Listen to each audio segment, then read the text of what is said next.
세상 사람들과 하나님 자녀를 구분할 수 있는 방법이 무엇일까요? 외적인 방법이 하나 있습니다. 오늘 우리가 드리는 주일 예배를 드리는가 드리지 않는가입니다. 그러니까 주일 예배는 세상 사람들과 또 하나님의 자녀를 구분하는 외적인 표입니다. 그래서 주일날 하나님의 교회를 찾아가는 성경책을 요즘은 보이지 않지만 들고 교회를 가는 사람들은 저 사람은 크리스찬이다 라고 세상 사람들도 그렇게 인정합니다. 그래서 이렇게 주일 예배는 아무나 이곳에 오는 것이 아니라 하나님께서 특별히 택하시고 부르신 하나님의 자녀들이 이곳에 와서 하나님께 예배합니다. 그래서 주일 예배는 하나님 자녀의 특권입니다. 이런 엄청난 은혜임에도 불구하고 종종 이 은혜에 망각하거나 잊어버릴 때가 있습니다. 또한 이 주일 예배는 내가 그 예배를 어떻게 드리는가, 우리의 자세를 통해서 내가 하나님의 얼마나 가까운 사이인가, 친밀한 관계인가, 아니면 내가 하나님과 지금은 좀 멀리 떨어져 있는 관계인가, 이런 관계를 구분할 수 있는 척도가 되기도 합니다.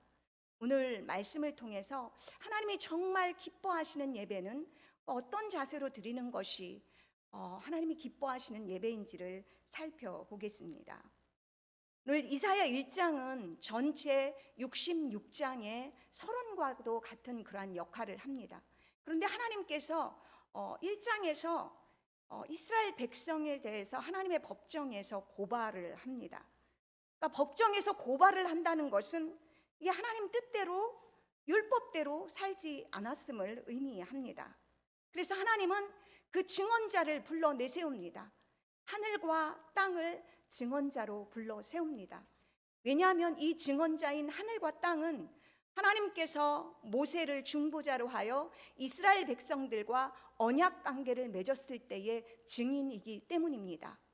가나안 땅에 들어가서 이후로 계속해서 하나님이 선지자들을 보내면서 하나님의 말씀을 전달하고, 또한 그러면서 계속해서 그 가나안 땅에서 하나님 뜻대로 살지 않고 죄악과 불법을 행했던 그러한 죄를 지었던 모습들의 그 죄의 목격자가 바로 하늘과 땅이기도 하기 때문입니다.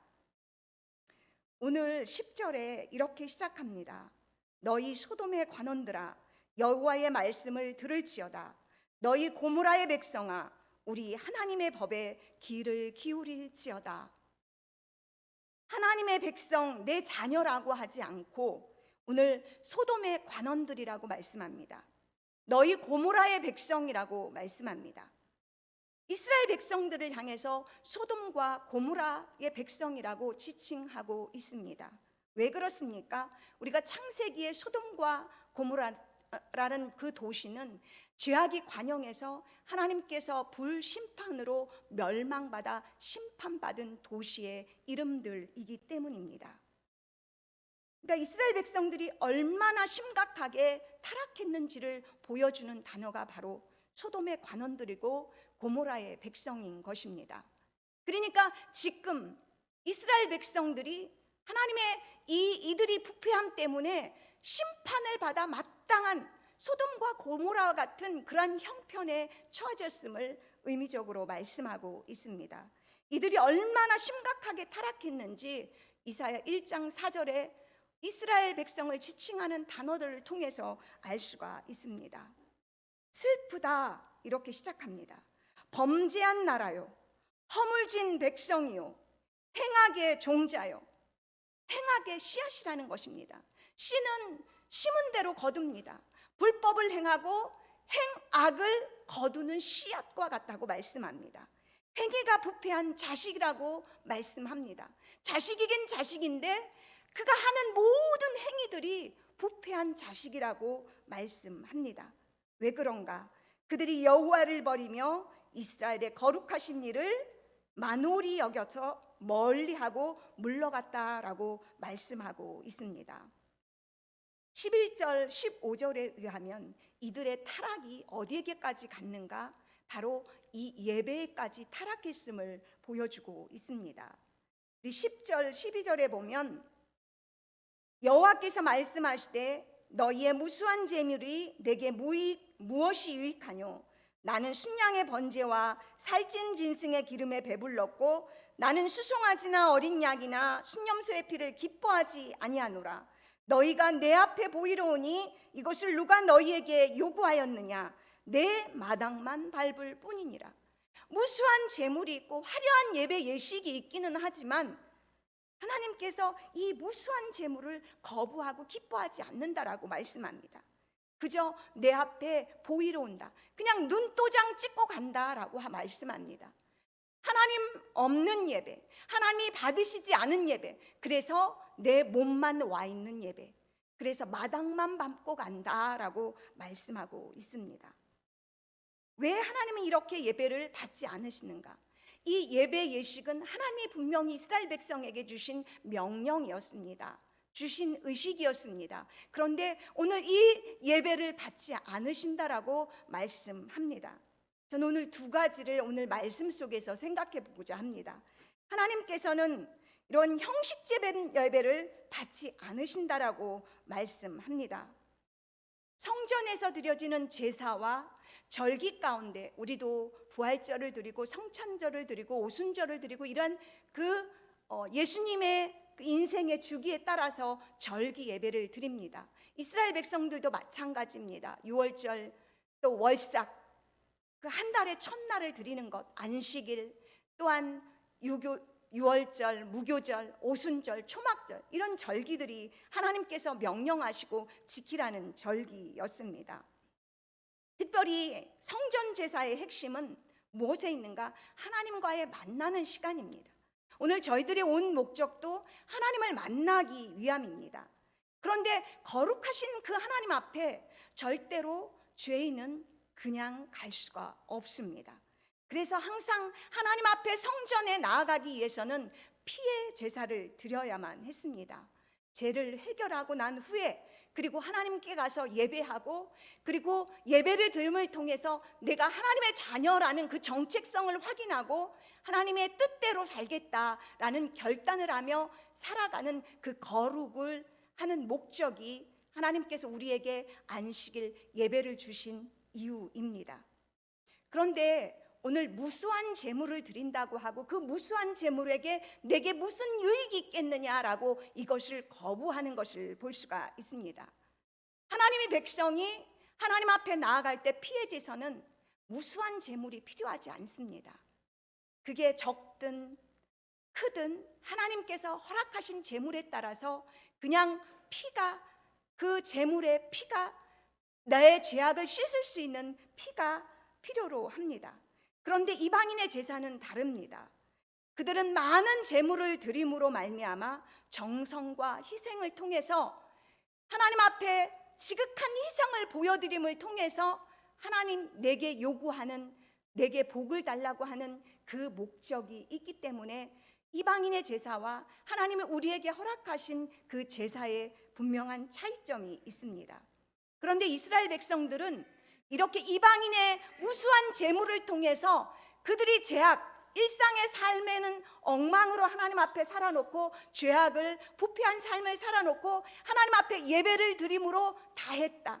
하나님 나에게 복 주십시오 라는 이러한 의미로 하나님과 예배를 거래하고 있는 것입니다. 예배를 통해서 하나님 내게 복을 달라고 하는 그러한 의미로 이방인의 제사, 무수한 제물을 그들은 올려드리고 있습니다. 그러니까 화려한 예배 예식은 있는데 하나님께 제물을 드리고 그 예배에 숱한 화려함은 있는데 거룩한 형식은 있는데 그들에게는 하나님을 향한 그 거룩이 사라졌다는 것입니다. 하나님을 향한 내적인 마음이 없는 형식만 있는 예배를 드리고 있다라고 하는 것입니다.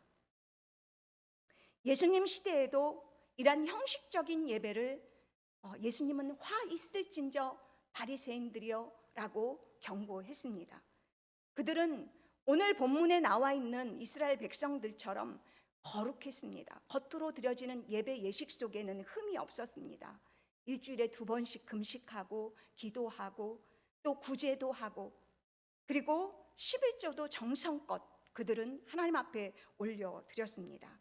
그러나 예수님께서 말씀하시기를 하나님을 향한 정의와 긍휼과 믿음을 버렸다. 이것도 버리지 말고 저것도 행해야 된다. 그러니까 형식도 있어야 되지만 그 형식 안에 하나님을 향한 믿음, 하나님을 향한 자비를 향한 그 마음, 하나님을 향한 사모하는 그 마음을 함께 담아서 그 형식 안에 담아서 드려지는 예배가 바로 옳다라고 인정하셨습니다. 그런데 오늘 이스라엘 백성들은 그 형식은 있지만 내면에 하나님을 향한 그 마음 없는 그러한 거룩한 형식만 있는 예배를 통해서, 화려한 예배를 통해서 그들은 하나님의 마음을 사려고 했습니다. 이것은 오히려 헛된 제물이라고, 다시는 내 앞에 이런 헛된 제물을 가져오지 말 것을 말씀하고 있습니다. 제가 오늘 나는 예배자입니다라는 이 말씀을 준비하면서 저는 어떤 예배를 드리고 있나라는 것들을 돌아보았습니다. 제가 가장 두려워하는 예배는 무엇인가? 하나님 앞에 올려드리는 예배가 아니라 사람을 의식하는 예배가 아닐까? 내가 혹여 사람 눈도장만 찍는 예배를 드리러 오는 예배자는 아니었는가라는 이런 생각을 해보았습니다. 형식은 제가 목사이기 때문에 굉장히 거룩한 모습으로 제가 하나님 앞에 드리고 있습니다. 그런데 그 안에 형식만큼이나 내 안에 내적인 하나님을 향한 갈망이 있는가? 같이 비례하지 않는 저의 모습을 보기도 했습니다. 또한 저는 말씀을 선포하는 사역자입니다. 그래서 혹시나 내가 예배자로서 섰는 것이 아니라 말씀을 선포하는 이러한 것들이 의가 되고 이것이 보여지는 이런 모습으로 이것이 내 공의가 되는 이런 예배를 드리고는 있지는 않은가? 일이 되는 예배를 하고 있지는 않은가? 내가 하나님 앞에 올려드리는 예배, 기쁨으로 하나님을 갈망하는 예배가 아니라 바로 일하는 예배를 나는 혹여 드리고 있지 않은가라는 생각을 해보았습니다. 이 예배를 통해서 무수한 재물을 통해서 하나님 마음을 사려고 했던, 무수한 재물을 통해서 그들의 죄악을 감추려고 했던 그러한 모습이 내게는 혹시는 없는가? 그냥 예배를 드림으로 나는 내 할 도리를 하나님 앞에 다 했으니까 하나님 나에게 또 내 가정에 우리 교회에 복 주십시오라는 이러한 마음으로 나는 그러한 예배자는 아닌가? 그러한 생각을 제가 해보았습니다. 그러면서 제가 나는 이 예배를 왜 드리고 있는가? 그 의미에 대해서 질문을 해보았습니다. 그리고 제가 계시록에서 답을 찾았습니다. 계시록 7장은 우리처럼 구원받은 하나님의 인침받은 14만 4천인들의 하나님의 하늘에서의 예배가 나옵니다. 그리고 19장에서는 어린 양 되시는 예수님과 함께 혼인잔치 예배가 나옵니다. 그 예배 속의 핵심은 무엇인가 하면 하나님이 우리를 구원하심에 대한 그 구원을 찬양하고 노래하고 경배하는 것이 전부였습니다. 오늘 예배도 그런 하늘 예배에서와 똑같은 선상에서 내가 이곳에서 예배를 드리고 있지만 그 예배의 연장선상이다라는 것들을 저는 깨달았습니다. 그러므로 이 시간 이 예배가, 우리는 하늘에서의 예배는 내가 죽음 이후에 들어서 가는 그런 예배라고 가끔 오해할 여지가 있습니다. 그렇지 않습니다. 오늘 이 자리에서 드려지는 이 예배는 하나님이 보좌에서 우리의 예배를 받으시기 때문에 바로 하늘의 예배와 별 다르지 않다라고 하는 것입니다.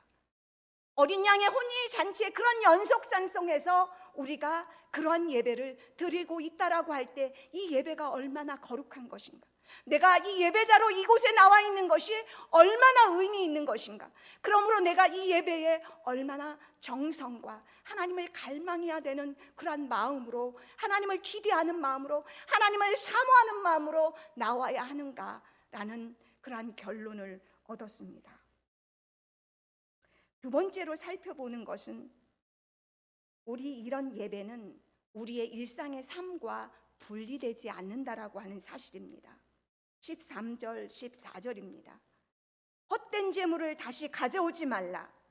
분향은 내가 가증히 여기는 바요. 월삭과 안식일과 대회로 모이는 것도 그러하니 성회와 아울러 악을 행하는 것을 내가 견디지 못하겠노라. 내 마음이 절기를 싫어하니 그것이 내게 무거운 짐이라. 내가 지기에 곤비하였느니라. 성회라고 하는 것은 절기 가운데 드려지는 예배였습니다. 오늘 우리의 예배입니다. 예배는 거룩한데, 그런데 이들의 삶은 어떤가? 예배는 드리는데 그들의 삶이 죄악 속에 빠져 있다라고 하는 것입니다. 성회와 아울러 악을 행하는 것을 내가 견디지 못하겠다. 내 마음이 이런 절기를 싫어한다.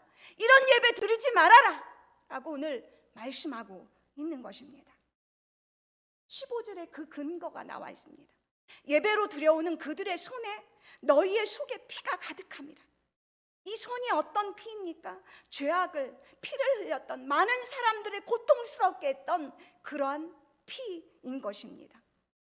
그러한 행동과 우리의 삶의 속에서는 하나님 앞에서 드려지는 예배 같지 않은 삶, 하나님 사람들을 괴롭게 하는 나의 모습, 하나님 뜻대로 살지 않는데 교회에 와서는 너무나 거룩한 거예요. 이것을 하나님은 이런 절기, 이러한 예배 내가 견딜 수가 없다라고 말씀합니다. 내게 무거운 짐이다라고 이렇게 말씀하고 있습니다. 21절, 23절은 이들이 세상 속에서 어떤 삶을 살고 있었는가를 보여줍니다.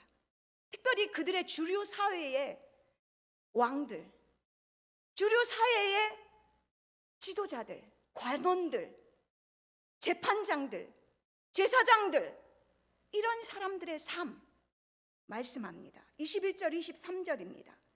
신실하던 성읍, 예루살렘 성읍을 의미합니다. 어찌하여 창기가 되었는고, 정의가 거기에 충만하였고 공의가 그 가운데 거하였더니 이제는 살인자들 뿐이다 라고 말씀합니다. 내 은은 찌꺼기가 되었고 내 포도주에는 물이 섞였도다. 경제활동에 다 속임수라고 하는 것입니다. 저울을 속인다라고 하는 것입니다.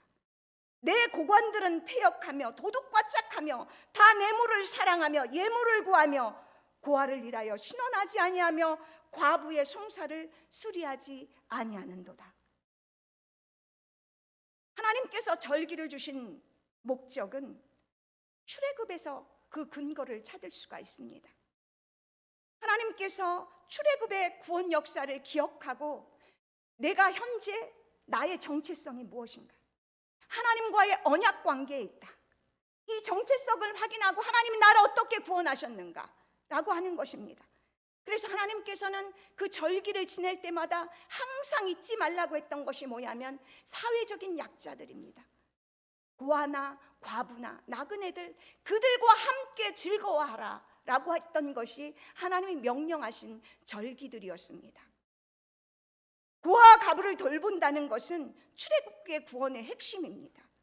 이스라엘 백성들이 애굽에서 바로 앞에서 어떤 존재였습니까? 바로의 억압과 핍박 속에서 무수한 생명들이 죽어갔던 그곳에서 하나님이 구원해 주셨던, 그래서 출애굽시키셨던, 그래서 가나안 땅으로 옮겨주셨던 하나님의 은혜로 그들이 가나안 땅을 밟은 자들입니다. 그렇게 자신들이 어떻게 구원받았는지를 생각하면 자신들의 과거 조상들이 어떠한 형편 속에서 살았는가를 기억한다고 한다면 오늘 그들의 공동체 안에 있는 약자들, 고아나 과부나 힘들게 살아가는 영적이고 이 가난한 자들은 이 육체적인 가난함만을 말하는 것이 아니라 영적이고 육체적인 모든 힘든 자들을 포함합니다. 그들에게 사랑을 베풀지 않을 수 없는 것입니다.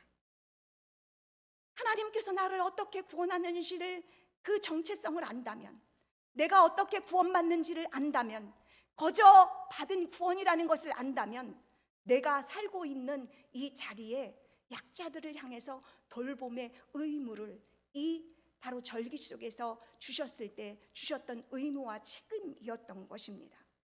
그래서 오늘 소돔의 관원과 고모라의 백성은 딱 두 가지입니다.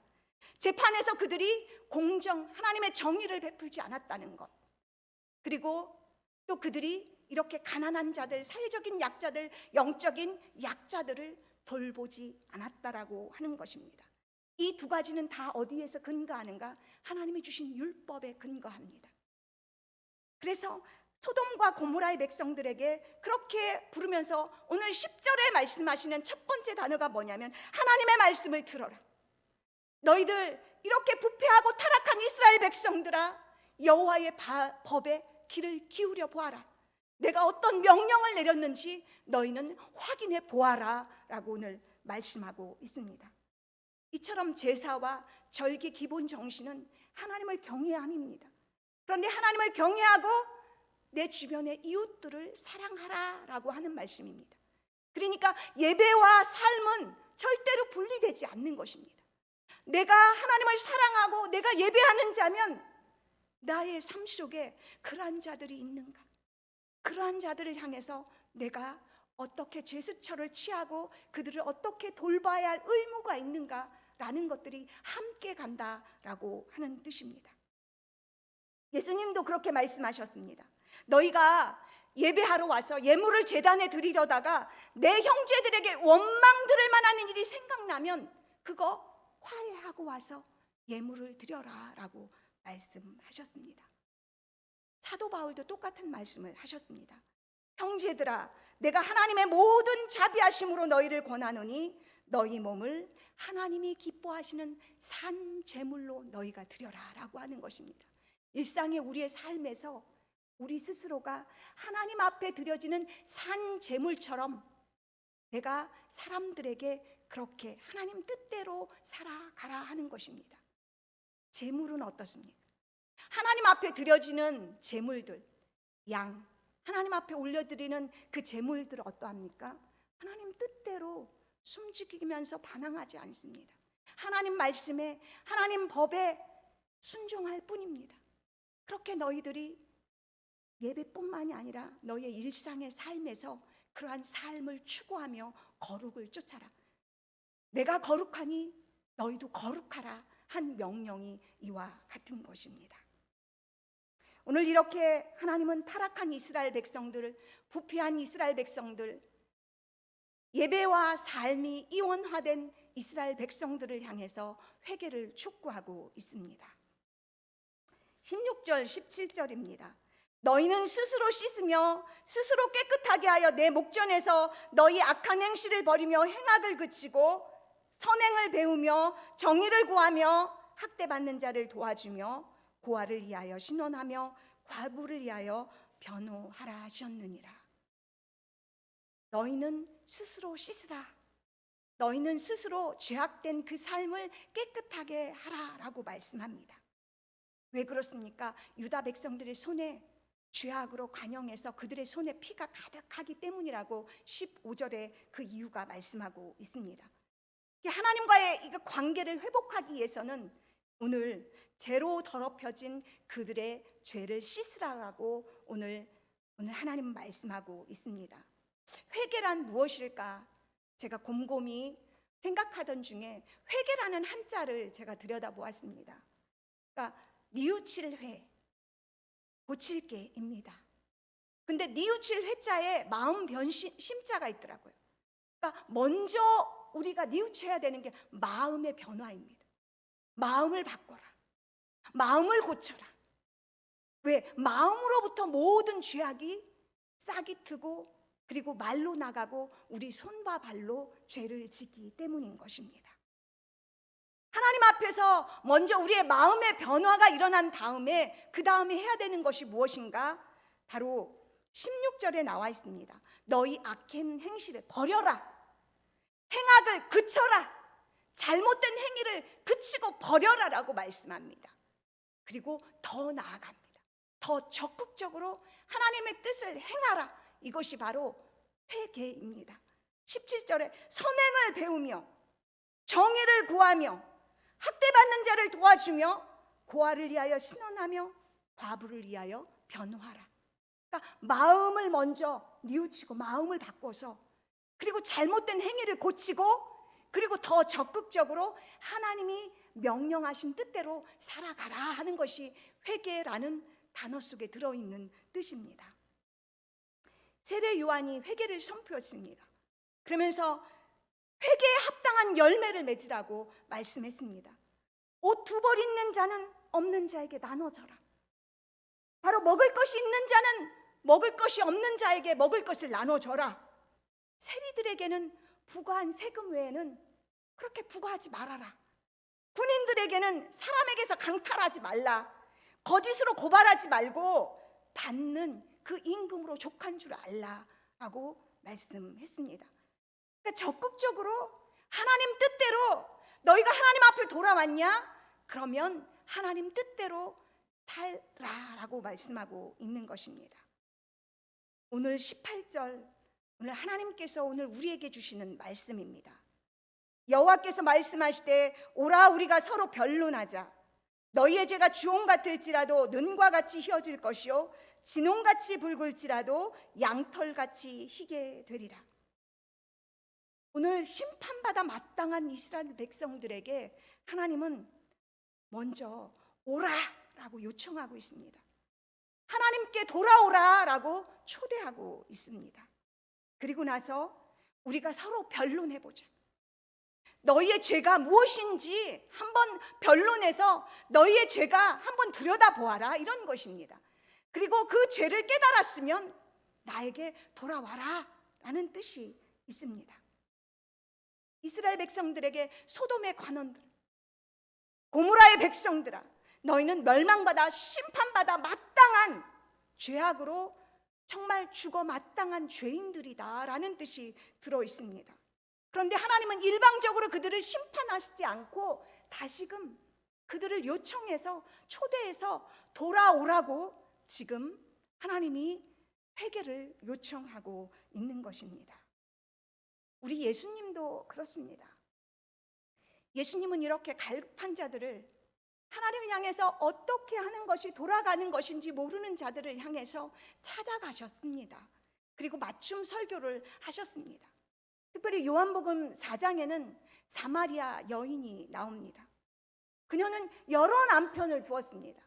지금 6번째 남편과 살고 있는 여인이었습니다. 그러니까 지금으로 하면 엄청난 손가락질을 당할 수밖에 없는, 하나님의 율법을 찾아보아도 그런 여인이 없습니다. 그런데 그 여인을 찾아가서 주님은 설득합니다. 그녀의 삶에 맞추어서 대화를 청하고, 그리고 그녀와 함께 자신이 누구인지를 알게 하고 깨닫게 해서 하나님을 만나게 합니다. 너희의 죄가 주홍같이 붉을지라도 눈과 같이 희어질 것이요 진홍같이 붉을지라도 양털같이 희게 되리라.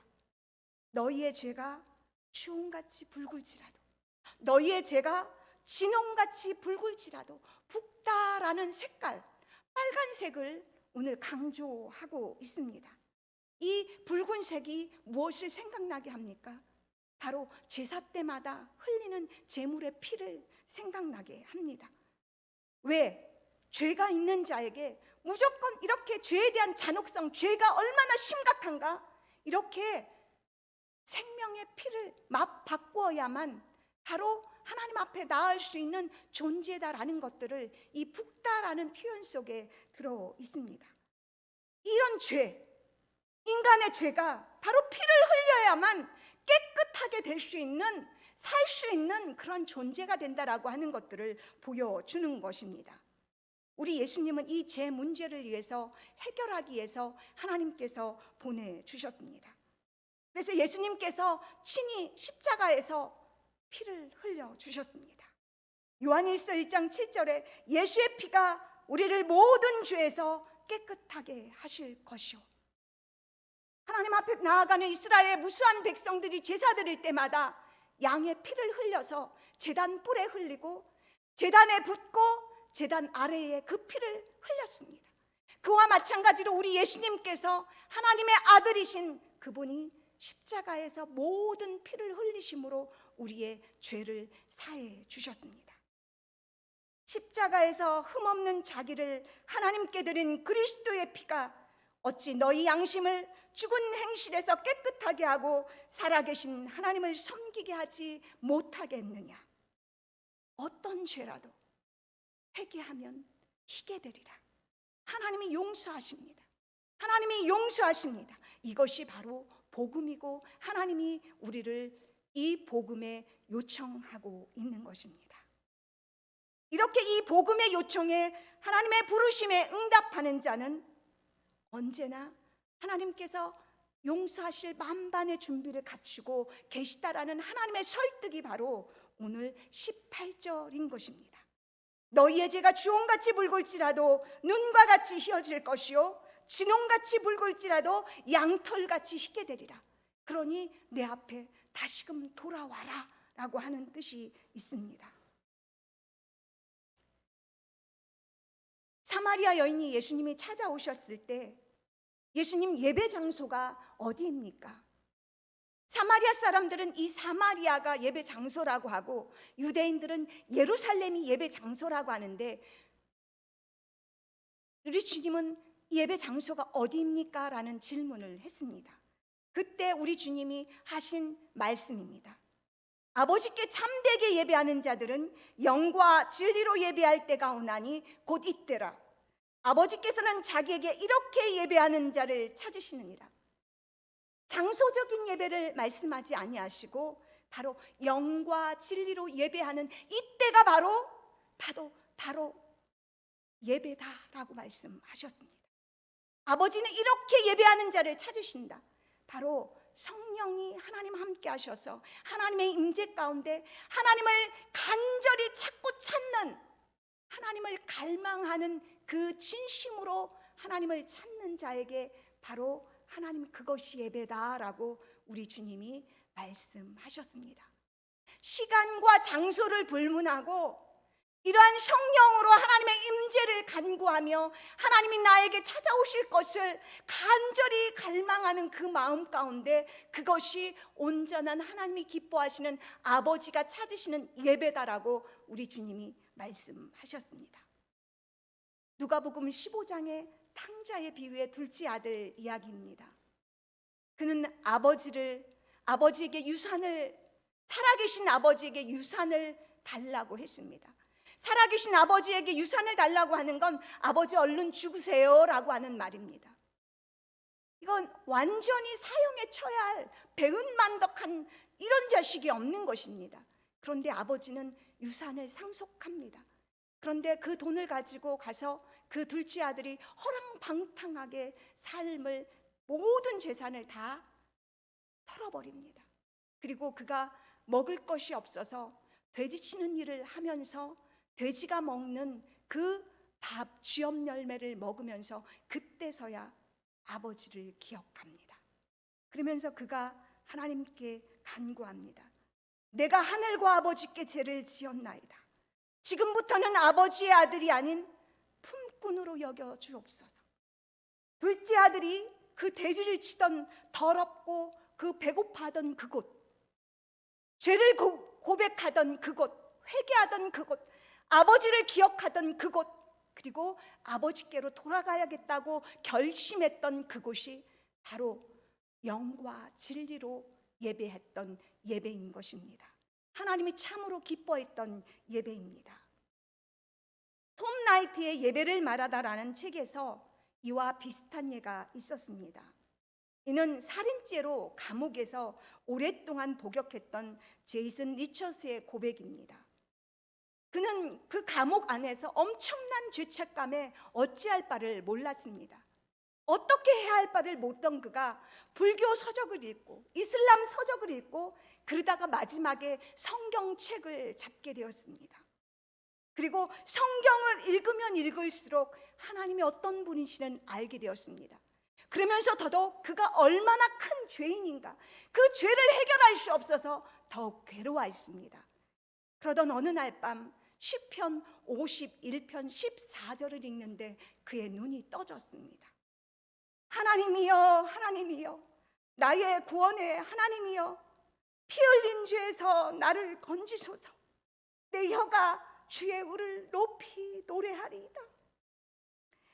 나는 하나님께서 나를 용서하실 수 있다는 것을 알았다. 나는 예수님이나 성경, 교회관에 아는 것이 별로 없었다. 나는 성경책을 무릎에 놓고 나머지 시편을 모두 읽었고 그 시편들은 나에게 찬양의 시편들이 되었다. 그건 마치 예배를 드리기 시작하는 느낌이었다. 그때 나는 아직 예배가 무엇인지도 몰랐다. 이것이 제이슨 리처슨의 고백입니다. 하나님이 기뻐하시는 예배인 것입니다. 이 사람은 예배에 대한 신학적인 정의를 모릅니다. 예배도 한 번도 참여해 본 적이 없습니다. 그러나 그는 그 당시 참 예배자였습니다. 그 차가운 감옥 안이 하나님께서 그 하늘 문을 여시고 그 제이슨에게 다가온 바로 하늘의 빛을 비춰주시는 때, 그래서 하나님이 누구신가를 보게 되었고 자기가 어떤 존재인지를 깨닫게 되었고 자기 죄가 어떻게 바로 속죄될 수 있다라는 것, 내가 용서받은 자라는 것을 그는 성령으로 깨닫게 되었기 때문인 것입니다. 그날 밤 그는 하나님을 만난 것입니다. 바로 용서의 긍휼의 한없는 그 하나님을 만난 것입니다. 하나님은 오라, 우리가 서로 변론해보자, 이처럼 오늘도 우리를 초대하고 있습니다. 예수님도 오늘 우리를 초대하고 있습니다. 수고하고 무거운 짐진 자들아, 다 내게로 오라, 내가 너희를 쉬게 하리라. 예수님은 오늘도 하나님께서 이렇게 참으로 예배하는 자들이 어디에 있는지, 이 예배당에 그렇게 참으로 예배하는 자, 나를 갈망하는 자가 어디에 있는지 찾으셔서 시 공간을 초월해서 하나님은 그런 참 예배자를 오늘도 찾고 계십니다. 여러분, 저와 여러분은 참으로 하나님이 찾으시는 예배자입니까? 기도하겠습니다. 하나님, 나를 예배자로 불러주셔서 참으로 감사합니다. 그러나 내 예배하는 모습을 돌아보니 하나님은 없는 형식적인 예배자가 바로 나였음을 고백합니다. 우리 아버지는 이렇게 영과 진리로 예배하는 자가 어디 있는지 불꽃 같은 눈으로 찾으시는데, 아버지, 내가 이렇게 아버지가 찾으시는 그 참 예배자가 되기를 소망합니다. 내 이 갈망하는 마음에 찾아오셔서 사모하는 마음을 허락하여 주시고 가난하고 가난한 심령으로 아버지를 찾고 찾는 예배자가 될 수 있도록 우리 교회를, 우리 사랑하는 성도들을 도와주시옵소서. 그래서 기뻐 받으시는, 내가 하늘과 아버지께 죄를 지었나이다, 장소는 돼지치는 돼지 지엄 열매를 먹으면서 울부짖었던 그 탕자의 고백이 우리의 고백이 될 수 있도록 하나님 우리와 함께하여 주시옵소서. 감사를 드리며 예수 그리스도의 이름으로 기도하옵나이다. 아멘.